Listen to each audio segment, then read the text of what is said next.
दोस्तों कहते हैं इंसान के दिल का रास्ता पेट से होकर जाता है। इसी सोच के साथ मशहूर ब्रांड हल्दीराम की शुरुआत हुई। एक दुकान से शुरू हुई इस कंपनी का आज रेवेन्यू 12,000 करोड़ रुपए से ज्यादा का है। राजस्थान के बीकानेर से भुजिया का सफर शुरू करने वाली हल्दीराम आज दुनिया के 80 देशों में कारोबार कर रही है। देखते ही देखते ये इतनी पॉपुलर हो गई कि इससे 4 नई कंपनियों का जन्म भी हुआ। हालांकि कंपनी ने अब तक के सफर में कई बार उतार चढ़ाव का सामना किया है, लेकिन इसके बावजूद भी इसने स्नैक्स इंडस्ट्री में अपना दबदबा कायम रखा है और आज स्नैक्स इंडस्ट्री में 38% से ज्यादा हिस्सा अकेले हल्दीराम का ही है। लेकिन यहाँ पर सवाल ये उठता है कि कैसे एक छोटी सी दुकान से हल्दीराम दुनिया का नंबर 1 स्नैक्स ब्रांड बन गया।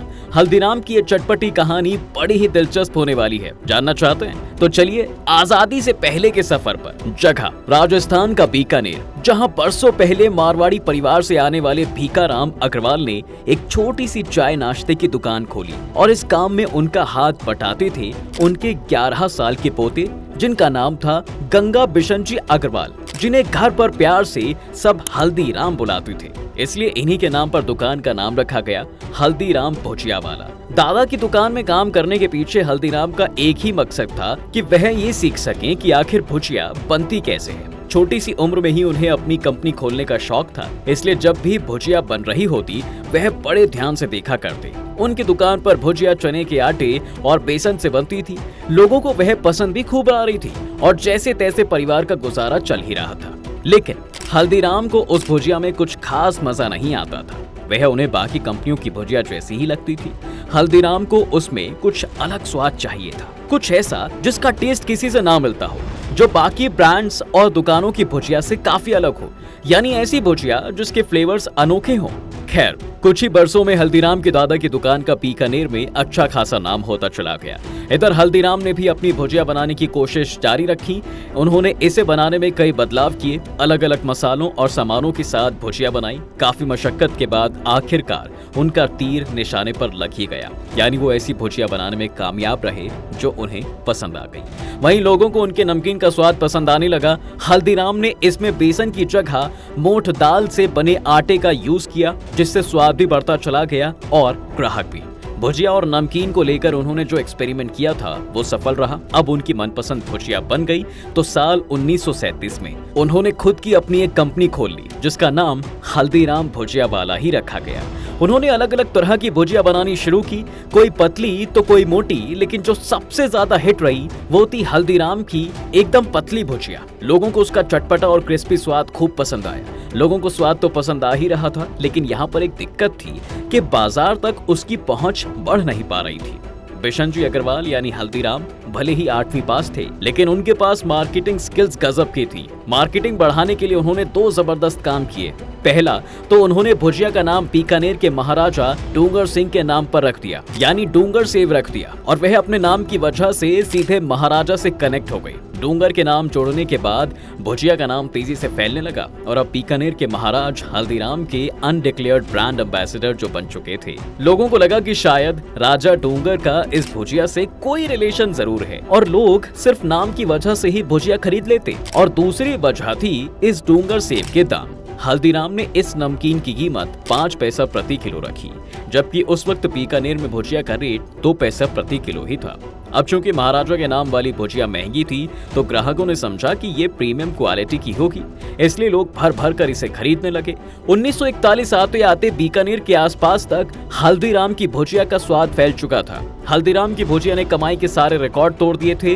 गुलाम भारत में ये एक बड़ा ब्रांड बन चुकी थी, ऐसा ब्रांड जिसके प्रोडक्ट्स का स्वाद शानदार था। वहीं कंपनी भी लगातार ग्रोथ कर रही थी। अब तक हल्दीराम के कई प्रोडक्ट्स भी लॉन्च हो चुके थे, लेकिन बिशन जी अग्रवाल इतनी कामयाबी से सैटिस्फाइड नहीं थे। जी हाँ, वह अब अपनी कंपनी को बीकानेर से बाहर ले जाना चाहते थे। इस काम के लिए पहली जगह डिसाइड हुई कोलकाता। दरअसल एक बार वो कोलकाता में एक शादी में गए हुए थे, जहाँ पे अपने साथ भुजिया भी लेकर चले गए। उनकी भुजिया का स्वाद उनके रिश्तेदारों और दोस्तों को काफी पसंद आया। इसके बाद उन्होंने कोलकाता में दुकान खोलने का फैसला किया और ऐसे हल्दीराम की एक ब्रांच बीकानेर से बाहर कोलकाता में भी खुल गई। कोलकाता के बाद साल 1970 में नागपुर और फिर साल 1982 में राजधानी दिल्ली में हल्दीराम के स्टोर खुल गए। लेकिन कारोबार के साथ साथ विवाद भी बढ़ता चला गया। इस कहानी को अच्छे से समझने के लिए हमें पहले ये जानना जरूरी है दोस्तों कि हल्दीराम के 3 बेटे थे, मूलचंद, सत्यनारायण और रामेश्वर लाल। अब 1950 के दशक में हल्दीराम अपने बेटों सत्यनारायण और रामेश्वर लाल के साथ कोलकाता पहुंचे। साथ में उनका बड़ा पोता शिव किशन भी था। वहां उन्होंने अपने दोनों बेटों को कारोबार में सेटल किया। हल्दीराम भुजियावाला की ब्रांच खोली और वापस बीकानेर आ गए। इधर बीकानेर में उनकी दुकान उनके तीसरे बेटे मूलचंद संभाल रहे थे। लेकिन कुछ समय बाद ही कोलकाता में दोनों भाइयों में अनबन शुरू हो जाती है और हल्दीराम के बड़े बेटे सत्यनारायण ने पिता और भाई से अलग होकर कारोबार करने का फैसला किया। उसने कोलकाता में ही हल्दीराम एंड सन्स के नाम से अलग दुकान खोल ली। हालांकि उसका ये बिजनेस इतना सक्सेसफुल तो नहीं रहा। और उधर रामेश्वर लाल ने भी अपना कारोबार अलग कर लिया। इस तरह 60 के दशक में बीकानेर और कोलकाता बिजनेस अलग अलग हो गए और यही वो दशक था जब कंपनी की बागडोर हल्दीराम के पोते शिव किशन अग्रवाल के पास आ गई। उसने नागपुर में एक ब्रांच खोली, लेकिन अफसोस वह उतनी सक्सेसफुल नहीं रही। नागपुर ही नहीं बल्कि पूरे महाराष्ट्र में ही भुजिया की कोई डिमांड नहीं थी। लेकिन शिव किशन ने हार नहीं मानी। जी हाँ दोस्तों, उन्होंने मार्केट रिसर्च कराई कि महाराष्ट्र के लोगों को क्या पसंद है और क्या नहीं, जिससे पता चला कि नागपुर के लोगों के पास स्नैक्स में ज्यादा ऑप्शन है ही नहीं। यही हाल मिठाइयों का भी था। इसलिए शिव किशन ने अपनी फेवरेट मिठाई काजू कतली नागपुर में लॉन्च की। महाराष्ट्र के लोगों के लिए ये मिठाई नई थी, इसलिए ज्यादा लोगों तक इसका स्वाद पहुंचाने के लिए शुरुआत में शिव किशन ने ये मिठाई फ्री में बांटी। और इसका फायदा ये हुआ कि धीरे धीरे नागपुर के लोगों को काजू कतली भाने लगी। इस तरह उन्होंने कई तरह के स्नैक्स भी लॉन्च किए और उनकी ये स्ट्रैटेजी काम कर जाती है। ऐसे में महज 3 साल में ही हल्दीराम की ग्रोथ 400% तक बढ़ गई। वहीं रिसर्च में यह पता चलता है कि नागपुर में लोग साउथ इंडियन खाना जैसे इडली और डोसा भी खूब पसंद करते हैं। इसलिए शिव किशन ने इस पर भी काम करना शुरू कर दिया और भुजिया और मिठाई के बाद साउथ इंडियन खाना खिलाने के लिए रेस्टोरेंट खोले।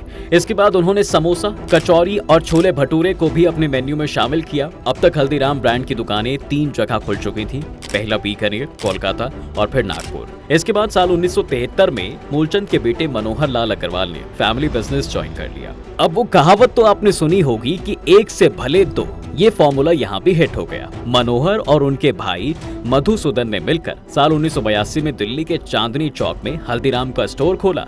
इसके बाद धीरे धीरे पूरे भारत में हल्दीराम के ब्रांच खोल दिए गए। यही नहीं, मनोहर लाल ने हल्दीराम के प्रोडक्ट्स की पैकेजिंग का काम भी किया।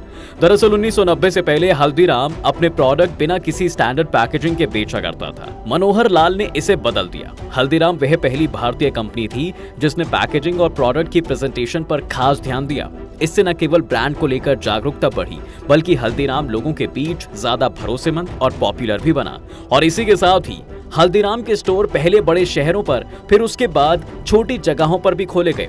साल 1993 तक हल्दीराम ने अमेरिका में भी अपने प्रोडक्ट्स का एक्सपोर्ट करना शुरू कर दिया और आज 80 से ज्यादा देशों में कंपनी की जड़ें फैली हुई हैं। हल्दीराम भले ही कारोबार के बंटवारे को लेकर विवाद में रहा हो दोस्तों, लेकिन इसके बावजूद वो देश का नंबर 1 स्नैक्स ब्रांड बना रहा। आज भारत के स्नैक्स मार्केट में कंपनी की हिस्सेदारी तकरीबन 38% से ज्यादा है। इससे देश भर में इसके 400 से ज्यादा स्टोर्स हैं। यही नहीं, हल्दीराम के अपने रेस्टोरेंट्स भी चलते हैं, जहां लोकल स्ट्रीट फूड से लेकर हर तरह का खाना मिलता है। कंपनी के मुताबिक हर साल इसके रेस्टोरेंट औसतन करीब 3.5 अरब लीटर दूध, 8 करोड़ किलोग्राम मक्खन, 6 करोड़ किलो से ज्यादा आलू और 6 करोड़ किलो शुद्ध घी इस्तेमाल करते हैं। इस कंपनी की अच्छी बात यह थी कि इसने कभी भी खुद को सिर्फ भुजिया बनाने तक बांध कर नहीं रखा। वह टाइम टू टाइम कई तरह के स्नैक्स मार्केट में लेकर आई। हल्दीराम के पास आज 410 से भी ज्यादा के प्रोडक्ट्स हैं। साल 2014 में हल्दीराम को ट्रस्ट रिसर्च एडवाइजरी द्वारा भारत में सबसे अधिक ट्रस्टेड ब्रांड यानी विश्वसनीय ब्रांड की लिस्ट में 55वें नंबर पर रखा गया था। वहीं आज कंपनी मेनली 3 हिस्सों में बटी है। साउथ और ईस्ट भारत के कारोबार को कोलकाता से संभाला जाता है, जिसका नाम है हल्दीराम भुजियावाला, जिसे रामेश्वर लाल के बेटे प्रभु अग्रवाल देखते हैं। वहीं वेस्ट भारत का कारोबार हल्दीराम फूड्स इंटरनेशनल लिमिटेड से होता है। इसका कंट्रोल है नागपुर में शिव किशन अग्रवाल के पास और नॉर्थ इंडिया का कारोबार दिल्ली से हल्दीराम स्नैक्स और एथनिक फूड्स के नाम से संभाला जाता है, जिसे मनोहर लाल और मधुसूदन अग्रवाल देखते हैं। इसके अलावा बीकानेर की ब्रांच शिव रतन अग्रवाल के जिम्मे है। हालांकि इसी साल अप्रैल में भारतीय कंपटीशन कमीशन ने Haldiram snacks and ethnic foods और हल्दीराम फूड्स इंटरनेशनल लिमिटेड के हल्दीराम स्नैक्स फूड को मर्जर करने के लिए मंजूरी दे दी है। हल्दीराम कितनी फल फूल रही है इसका अंदाजा आप रेवेन्यू से ही लगा सकते हैं। आज कंपनी का रेवेन्यू करीब 12,000 करोड़ रुपए का है, जबकि साल 2021 से 22 में कंपनी का सालाना रेवेन्यू 8100 करोड़ रुपए ही था।